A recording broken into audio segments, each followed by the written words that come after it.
Bismillahirrahmanirrahim. Wa bihi nasta'in wa alayhi natawakkal wa sallallahu ala nabiyyina Muhammadin wa ala alihi wa ashabihi ajma'in. Amma ba'du, assalamu alaikum warahmatullahi wabarakatuh. Una sa lahat mga kapatid, tayo ay laging nagpapasalamat kay Allah subhanahu wa ta'ala sa kanyang mga biyaya na kung saan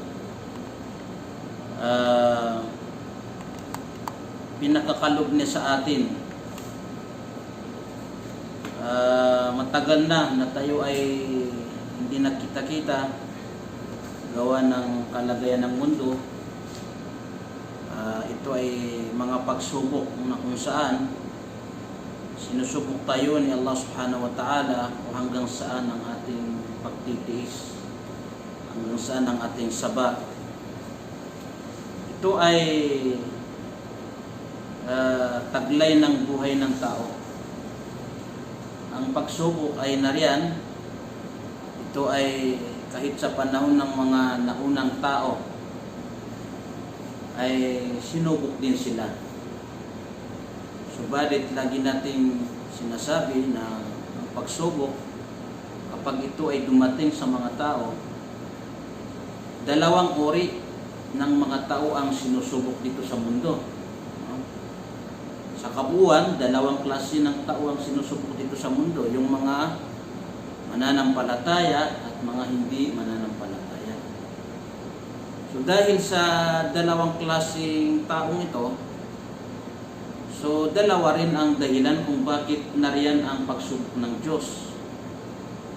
Isa rito yung bilang paunang parusa sa mga makasalanan, nang sa gayon ay kung hindi sila magigising at humingi ng kapatawaran kay Allah subhanahu wa ta'ala, o di kaya hindi sila magbabalik loob sa Kanya, ito ay paunang parusa para sa kanila bago dumating sa kanila ang mga matitinding parusa sa kabilang buhay.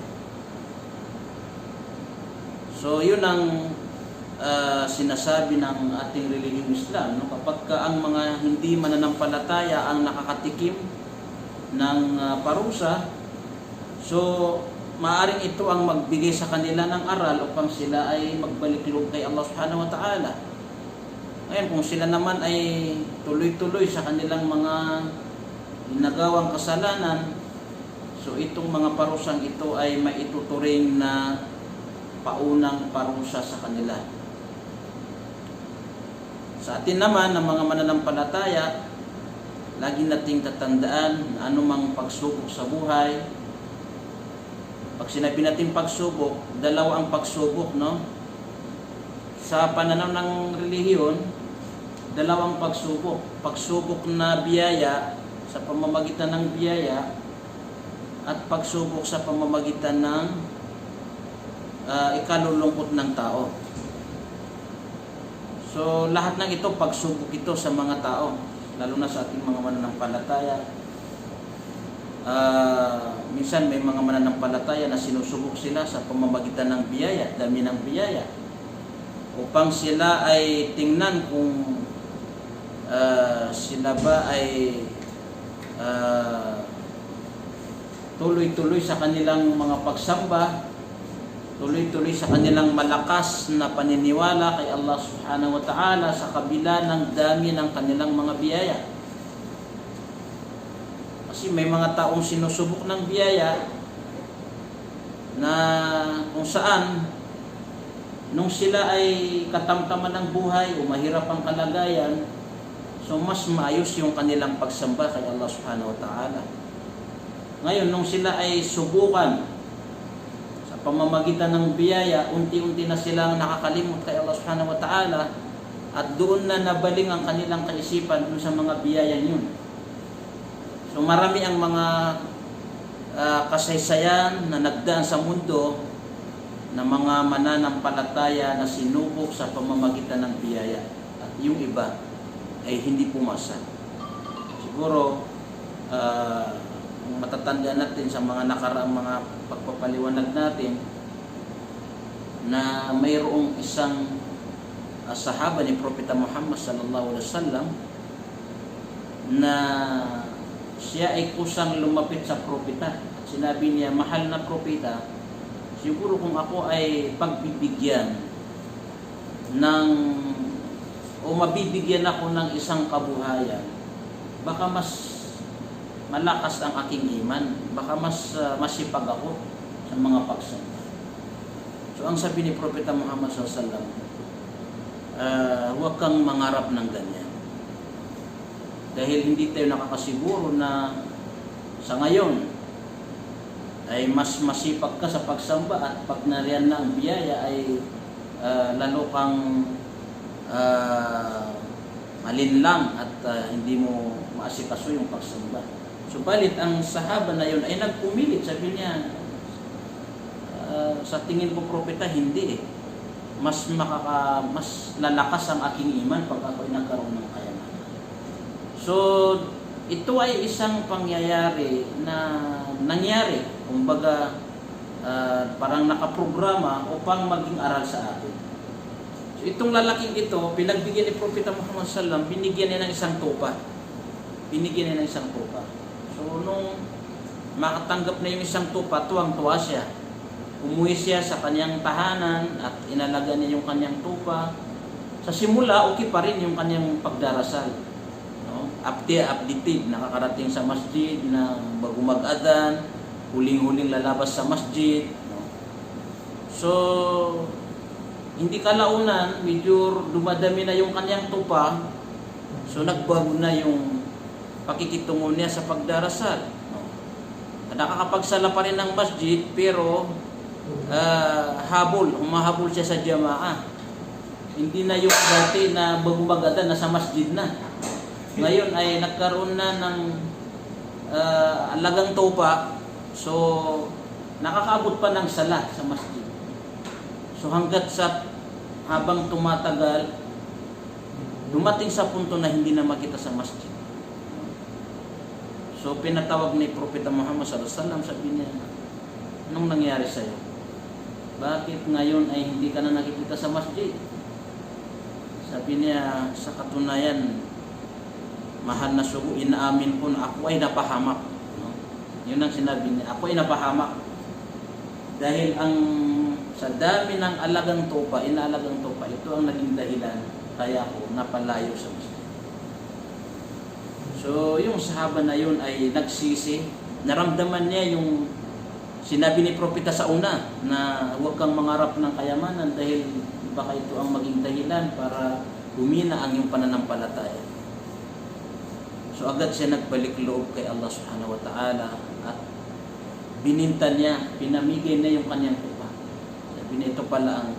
So yun ang sinasabi natin na hindi lang pagsubok o may tuturing na pagsubok sa relihiyong Islam, yung mga sakuna, mga kalamidad, bagkus ang mga salafus salih, mga sinaunang mananampalataya, sabi nila, mas nakakatakot ang pagsubok na yaman kaysa pagsubok na magdudulot sa atin ng kalungkutan. Kasi base sa experience, mas marami ang nakakabangon sa pagsubok na sa pamamagitan ng kalungkutan. Pero yung subukan ka sa pamamagitan ng yaman, so delikado ito. Maraming hindi na nakabawi. So lagi kong nasasabi sa atin na dati meron tayong mga brothers na nung hindi ganun kalaki ang sweldo nila, masipag sila sa dawa, masipag sila magsala. Ngayon, nung malipat sila sa mga malalaking kumpanya, medyo mataas-taas ng sweldo nila, so wala na. Hindi na sila makita. Makikita mo sila nakakalungkot, makikita mo sila nakasaka sa Manila. Yung mga kababayan natin, mga hindi Muslim, bagaman sabi nila Muslim pa rin kami, pero makikita mo na talagang iba na. No? Iba na yung buhay nila nung hindi ganong kataas ang sweldo. Kaya mga kapatid, magpasalamat tayo kay Allah subhanahu wa ta'ala, no? Bagaman hindi naman masama na mangarap ng mas maganda, subalit kapag ang ibinibigay sa atin ng Allah subhanahu wa ta'ala, ay tanggapin natin na yun ang nababagay sa atin. Huwag natin pilitin na, o kaya sabihin natin na siguro kung malagay ako sa ganitong kalagayan, mas gaganda ang aking pagka-Muslim. Hindi tayo nakakasiguro, no? So, mas maganda na kung anong kalagayan natin na doon malakas ang ating iman, yun na ang tanggapin natin na mas makabubuti sa atin. Okay? Yun. Pangalawa, na uri ng pagsubok ay yung mga kalamidad. Yung mga pagsubok na kung saan nagdudulot sa atin ng lungkot, no? Pighati sa buhay. So ito naman ganitong pagsubok, katulad ng sinabi natin, mas magaan ito kaysa pagsubok. Mas nagigising ang tao sa ganitong pagsubok. Maraming mga lubog sa kayamanan na hindi na nila maalala si Allah subhanahu wa ta'ala. Pero nung sila ay subukan na sa pamamagitan ng kalamidad, tulad ng pagkasakit, kawala ng buhay ng mga mahal sa buhay, nawala ang yaman, so doon sila nakabalik muli sa kanilang pagiging makadiyos, no? So yun, dito sa pagsubok na ito, tayong mga Muslim, no? Naniniwala tayo na itong mga pagsubok na ito ay nariyan, taglay ng buhay natin, at sinabi nga sa atin na kung gaano ang antas ng ating pananampalataya, doon din ang antas ng ating pagsubok, no? So kailangan alam natin yan, dahil halimbawa tayong mga Muslim, pagka tayo ay nakaramdam ng pagsubok, alalahanin natin na nandyan na sinabi na ni Propeta Muhammad sallallahu alaihi wasallam, susubukan tayo na depende sa pananampalataya natin. So kung halimbawa masipag tayo sa pagdarasal, ngayon sinubok tayo, ano ang dahilan, no? So isipin natin na sinusukat pa rin ni Allah subhanahu wa ta'ala yung ating pagiging tapat na Muslim, yung tiwala natin sa Kanya. So habang nagtitiis tayo sa pagsubok na ito, no, at hindi tayo bumibigay, so lalong tumatatag yung ating pagka-Muslim, no, at nakakaroon tayo dito ng gantimpala. Hindi nasasayang yung ating pagsisisi, yung pagtitiis natin. Hindi ito nasasayang. May kaakibat na gantimpala. Pangalawa, maaaring mayroon tayong mga pagkakamali nung araw, no? Mayroon tayong mga pagkakamali, at si Allah subhanahu wa ta'ala ay nais niya sa atin na itong mga pagkakamaling ito ay malinis na tayo dito, no? Malinis na tayo upang sa gayon ay pagdating ng kamatayan natin, wala na tayong bitbit na kasalanan. Isa yan sa mga dahilan kung bakit may mga pagsubok sa buhay natin. Maaaring nagkamali ka sa pamilya mo, nagkamali ka sa mga kapatid, nagkamali ka sa kay Allah subhanahu wa ta'ala. So, gusto tayong linisin para pagdating ng araw na iiwanan natin itong mundo, ay wala na tayong bitbit na kasalanan. Upang sa gayon ay hindi tayo dadaan pa sa impyerno, no? Kasi pag namatay tayo, na wala na tayong kasalanan, pinatawad na sa atin sa pamamagitan ng mga pagsubok, no? So, diretso na tayo sa paraiso. Hindi na tayo dadaan pa sa impyerno. So, yun ang lagi nating iniisip yan para hindi tayo nadi-discourage, no? Kasi minsan kaya kung kailan pa akong umayos na sa pagdarasal, ay nandiyan na naman ang pagsubok. So, kailangan alam natin yan. Lahat ng tao sinusubok sa mundo. Anumang relihiyon, na kinaroroonan ng mga tao, sinusubok sila. Mga Kristiyanong sinusubok, mga Hudyong sinusubok, mga Hinduismo sinusubok. Subalit ang pagkakaiba natin, tayo ay sinusubok na ang layunin dito ay dalawa, upang dagdagan ang ating gantimpala at pakawalan ang ating mga kasalanan. Yun ang dahilan kung bakit tayo sinusubok bilang alipin ni Allah subhanahu wa ta'ala. So itong nagdaan na pagsubok katulad itong pandemya. So kung titingnan natin, buong mundo sinubok, no? Hindi mo masasabi na dito lang sa mga Muslim country ang tinamaan ng coronavirus. Kundi kung tutusin, mas malala pa sa mga bansa na hindi Muslim. Subalit, kung titingnan mo sa YouTube, sa kalagayan ng pandemya sa buong mundo, saan mo makikita ang tunay na pagkatakot sa sakit na ito? Yung nagpanik yung mga tao, no? Umiiyak, yung iba naputulala, hindi niya alam anong gagawin. Doon sa mga hindi Muslim. Tayo, sa mga bansang Muslim, tayo mga Muslim, wala na, hindi tayo masyadong nagpanik, no? Tanggap natin pagsubok yan eh. So, tinanggap natin itong pagsubok at tayo ay naniniwala na kung ito ang tadhana sa ating ni Allah subhanahu wa ta'ala, wala tayong magagawa, no? So, alhamdulillah, nawa ay malagpasan natin itong pagsubok na ito at unti-unti nang bumabalik sa normal ang kalagayan ng mundo. So, yun bro ang sinasabi natin na pagkakaiba ng mga Muslim at ng mga hindi Muslim. Pagdating sa pagsubok, tayo ay nagtitiis at habang nagtitiis tayo, nadadagdagan yung ating gantimpala at nawawala, nalilinis tayo mula sa ating mga nagawang kasalanan. So, minsan yung may mga tao nalulungkot sila kasi yung katulad nung naisara ang masjid, naisara ang Makkah at Medina, hindi tayo nakakapagsala ng Jum'ah. So, normal, makakaramdam tayo ng lungkot, no? Subalit, wag natin isipin na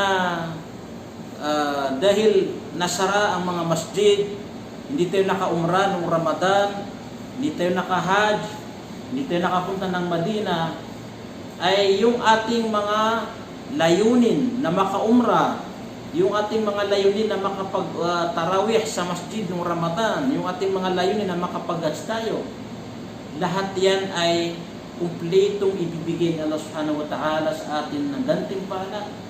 Nilang sinabi ni Propeta Muhammad sallallahu alaihi wasallam, walang sinumang Muslim na magkasakit o maglakbay at maantala ang kanyang mga pagsamba ng dahil sa kanyang karamdaman, dahil sa kanyang paglalakbay, kundi tuloy-tuloy ang pagsusulat ng mga anghel sa kanyang mga ibada. Ha? So halimbawa tayo, kung walang pandemya, hindi tayo mapipigilan, hindi makaumrah sa Ramadan, no? Lalo na si Bro Ahmad, kahit siya lang mag-isa, pupunta ng Makkah para lang makaumrah. Ngayon, dumaan ng pandemya, hindi tayo nakaumrah, asahan natin na mayroon tayong madadatnan dahil tayo ay normal na nag-umrah kada Ramadan. At ito ay naputog dahil dito sa sitwasyon. So asahan natin na mayroon tayong madadatnan sa kabilang buhay, doon sa listahan ng ating mga amal, ating mga gawain, na nakaumrah tayo itong nakalipas na Ramadan. Yan ang bonus na ibinibigay ni Allah subhanahu wa ta'ala sa mga matatapat na Muslim. Halimbawa, nagkasakit ka, hindi ka makapagsala ng patayo, nakapagsala ka pahiga, patagili, o anumang posisyon, kasi nga hindi ka makatayo, may karamdaman ka. Habang nagsasala ka sa ganung sitwasyon, kumpleto ang ibibigay sa iyo ni Allah subhanahu wa ta'ala ng gantimpala. Na wala kang pinagkaiba sa nagsala sa masjid na jamaah, na nakatayo sila. So ikaw naman ay nakahiga sa iyong kama dahil may karamdaman ka, nagsasala ka sa ganung sitwasyon, kumpleto yung gantimpala. Yun ang ibig sabihin ng hadith ni Propeta Muhammad sallallahu alaihi wasallam. Kaya wala tayong dapat ikalungkot, no? Tinatanggap natin ang anumang hamon ng buhay. So yan ang buhay ng isang Muslim na sinabi ni Propeta Muhammad sallallahu alaihi wasallam, ajaban li amril mu'min inna amrahu kulluhu khair. No? Nakakamangha ang buhay ng isang Muslim. Dahil sabi ni Propeta Muhammad sallallahu alaihi wasallam, ang kalagayan ng isang Muslim ay puro masaya para sa kanya. Idza asabatuhu darra'u sabar. Kapag sila ay tinamaan ng pagsubok na ang dulot nito ay pinsala o kaya kalungkutan sa kanilang buhay, sabar, sila ay nagtitiis. Pagka na khairul lah, at habang sila ay nagtitiis, tuloy-tuloy ang kanilang gantimpala. Wa idza asabahu sarra'u syakar. Gayon din kapag sila ay sinubok sa pamamagitan ng biyaya, sila ay lalong lumalakas ang kanilang mga ibadah. Pasasalamat kay Allah subhanahu wa ta'ala. Halimbawa, biniyayaan tayo ng alimasag, no? Na nasabawan, naihip natin yung sabaw, ay nagpasalamat tayo kay Allah subhanahu wa ta'ala. Nagsala tayo ng Jum'ah. Hindi katulad ng mga iba, nang matikman nila ang biyaya ni Allah subhanahu wa ta'ala, sabaw ng alimasag, natulog na lang, hindi nagsala. So, hindi nakapagdulot sa kanila ng maganda yung biyaya. So, yun ang kaibahan natin. Yun ang ibig sabihin na nagpapasalamat sila kay Allah subhanahu wa ta'ala habang tinatanggap nila ang biyaya mula sa ating tagapaglikha. So, yan ang buhay ng Muslim tayo. So, mga kapatid, bilang Muslim na katulad natin, kaya tayo nagpapaliwanag ng mga ganito para hindi tayo natutulala pag may mga sitwasyon. Alam natin paano salubungin yung hamon ng buhay bilang Muslim. Paano natin i-manage yung sitwasyon. No? Kaya kung halimbawa ikaw ay isang Muslim na hindi nag-aaral, so malamang matutulad ka dun sa mga tao na minumura nila kung sino-sino, no? Kung sino-sinong sinisisi nila, anong magagawa ng pagsisihan sa ganitong sitwasyon, no? Sisisihin natin ang gobyerno. Mayroon bang gobyerno na gusto niyang bumagsak ang kanyang ekonomiya? Wala. Kaso ito, pagsubuki, lahat ng tinamaan no? Walang may kontrolado kasi ipinapakita ni Allah subhanahu wa ta'ala sa mga ganitong pagsubok na siya ang may hawak ng lahat. No? Sa panahon natin ngayon na kung saan masyadong mataas ang level ng teknolohiya, pero hindi masugpo ng teknolohiya anong itong sakit na to, no? Sa panahon natin ngayon na yung mga sandata pang digma ay talagang dumating sa punto na kaya nila paliparin yung eroplano, walang driver. Pero wala silang magawa. Hindi ba kikita ang kalaban Kung halimbawa gagamitan ng mga bomba, itong corona para labanan, wala Kahit anong sandata, nawala ng kwenta yung mga. So, ipinapakita niya Allah subhanahu wa ta'ala, siya pa rin ang pinakamalakas sa lahat. No? Mga magagaling na doktor, wala. Yung mga ibang mga doktor, ikinamatay nila, lungkot Dahil hindi nila alam kung paano resolbahin ang ganitong sitwasyon. So, kailangan maging matatag tayo, palakasin natin ang ating pananampalataya kay Allah subhanahu wa ta'ala, palalimin natin ang ating pag-aaral, no? Yung mga pagsamba natin kay Allah subhanahu wa ta'ala ay huwag natin pabayaan. Ang buhay natin dito sa daigdig ay lagi nating isipin na hiram lang ito. Darating ang panahon na iiwanan natin itong mundo. May naipon tayo, wala, nagkayamanan o pagsamba. Hindi natin pwede sabihin kay Allah subhanahu wa ta'ala, ya Allah, hindi ba ma-extend ng 2021 para makadasal ako ng marami? Hindi. Kaya kapatid, habang malakas ka, habang may oras ka, huwag mong hayaan na pabayaan ang mga tungkulin mo kay Allah subhanahu wa ta'ala. Dahil darating ang oras na halimbawa, tinatamad ka magsala. So darating ang oras na hindi ka na makasala. No? Halimbawa, bigyan ka ng karamdaman na hindi ka makatayo. So, doon ka pa mag-isip na magsasala ng maayos.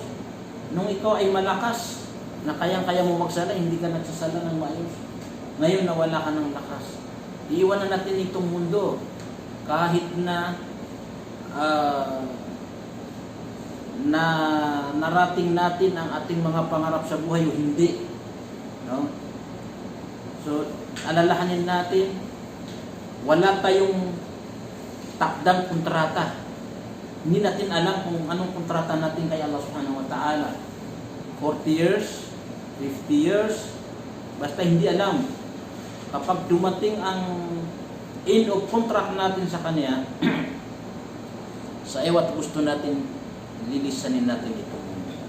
So marami tayong mga kapatid, nung dati kasama natin sila dito sa Rabi, ay yung iba, nasa kabilang buhay na sila. So ganun kabilis ang buhay. Kaya mga kapatid, nawa ay panatilihin sa atin subhanahu wa ta'ala ang kanyang gabay, at inshallah pagka nakabalik sa normal ang kalagayan ay maging mas masipag pa tayo sa mga pagsamba natin Allah subhanahu wa ta'ala. So hanggang dito lamang, medyo napahaba ang ating talakayan patungkol sa pagtitiis, kung paano harapin ang isang Muslim na katulad natin. Wa akhiru da'wana alhamdulillahi rabbil alamin. Wassalamu alaikum warahmatullahi wabarakatuh.